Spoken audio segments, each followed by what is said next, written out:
Hello students, हमारा आज का विषय है ऑक्सीजन साइकिल या ऑक्सीजन चक्र। जैसे ये एक महत्वपूर्ण चक्र है क्योंकि हम लोग जानते हैं कि वायुमंडल में जो भी गैसेस हैं उनमें सर्वाधिक मात्रा में नाइट्रोजन 78% और ऑक्सीजन 21% और जो दूसरी गैसेस हैं वो 1% ही पाई जाती हैं। ऑक्सीजन जो कि 21% है, ये हमारी प्राणवायु कहलाती है। अगर हम पृथ्वी का इतिहास देखें तो सबसे पहले नील हरित शैवालों ने प्रकाश संश्लेषण की प्रक्रिया के द्वारा ऑक्सीजन पृथ्वी पर मुक्त की थी। लगभग 4.6 बिलियन ईयर्स करोड़ों साल पहले पृथ्वी पर कोई तरह का जीवन संभव नहीं था क्योंकि ऑक्सीजन नहीं थी। लेकिन बाद में नील हरित शैवालों के उत्पन्न होने के बाद अन्य पादपों के भी बनने के बाद में धीरे धीरे वहाँ पर ऑक्सीजन की लेवल में इंक्रीज होने लगा, वृद्धि होने लगी और 299 करोड़ साल पहले कार्बोनिफेरस एरा में ऑक्सीजन का लेवल वहाँ तक पहुँच गया जिसकी आज भी हमें मिलती है। मेन रिजर्वायर्स ऑफ ऑक्सीजन पृथ्वी पर वायुमंडल में पाई जाती है, जैव मंडल में पाई जाती है, जल मंडल में पाई जाती है और चट्टानों में पाई जाती है। ये है सिंपल प्रोसेस ऑफ फोटोसिंथेसिस जिसके द्वारा ऑक्सीजन का पृथ्वी पर इंट्रोडक्शन हुआ। हरे प्लांट सूरज की उपस्थिति में, सनलाइट की उपस्थिति में सूरज से ऊर्जा लेते हैं और कार्बन डाइऑक्साइड और जल के साथ मिलकर क्लोरोफिल की उपस्थिति में फूड यानी भोजन बनाने का काम करते हैं। इस प्रक्रिया के दौरान ही ऑक्सीजन वायुमंडल में मुक्त होती है।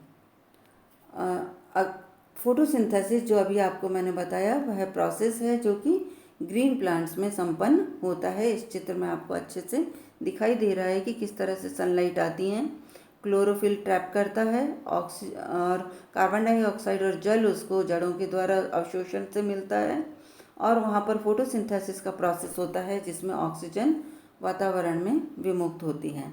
रेस्पिरेशन आप सभी को मालूम है, यानी कार्बन डाइऑक्साइड कहाँ से आती है, तो रेस्पिरेशन वह प्रोसेस है जिसमें जीव वायुमंडल के ऑक्सीजन को ग्रहण करते हैं, अपनी कोशिकाओं तक पहुंचाते हैं जहां पर ऑर्गेनिक मॉलिक्यूल्स का ऑक्सीडेशन होने से कार्बन डाइऑक्साइड और जल विमुक्त होते हैं और यही कार्बन डाइऑक्साइड हरे पादपों द्वारा प्रकाश संश्लेषण में काम में ली जाती है।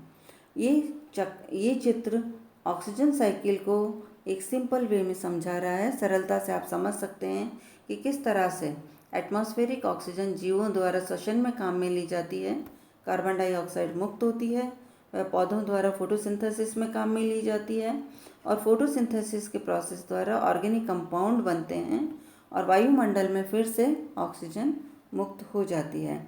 इस चित्र में आपको दिखाया गया है कि किस तरह से कार्बन डाइऑक्साइड, जो लाल रंग के तीर दिखाई दे रहे हैं, इनसे कार्बन डाइऑक्साइड विमुक्त होती है और नीले रंग पानी को दर्शा रहा है।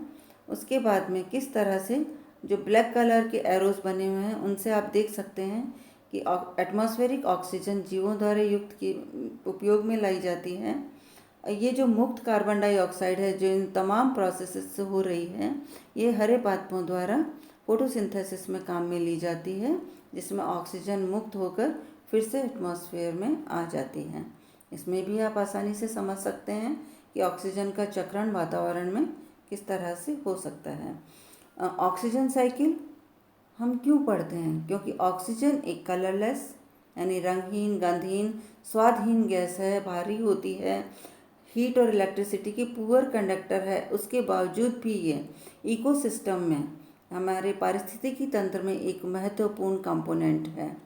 ऑक्सीजन साइकिल प्लांट्स के साथ शुरू होता है, फोटोसिंथेसिस से शुरू होता है और दिन के समय कार्बन डाइऑक्साइड को ऑक्सीजन में बदलने का काम करता है और रात के समय पौधे जो होते हैं वो ऑक्सीजन को कार्बन डाइऑक्साइड में बदलते हैं। इस तरह से पृथ्वी पर कार्बन डाइऑक्साइड और ऑक्सीजन में बैलेंस बना रहता है। यानी ऑक्सीजन साइकिल का पहला स्टेप है फोटोसिंथेसिस, दूसरा स्टेप है रेस्पिरेशन और तीसरा स्टेप है release of oxygen into the environment.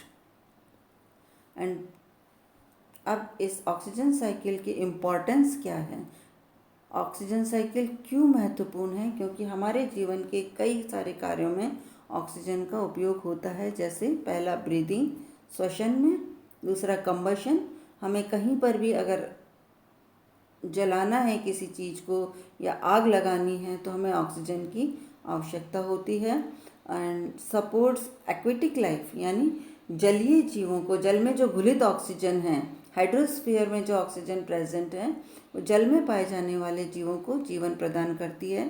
And decomposition, last इसका इम्पॉर्टेंस है डिकम्पोजिशन ऑफ ऑर्गेनिक वेस्ट, यानी ऑर्गेनिक वेस्ट को ख़त्म करने के लिए जितने भी जीव हैं उनकी डेथ के बाद में, उनकी मृत्यु के बाद में जो organic material, dead organic material इकट्ठा हो जाता है, उसके डिकम्पोजिशन के लिए, उनके अपघटन के लिए भी हमें ऑक्सीजन की आवश्यकता होती है।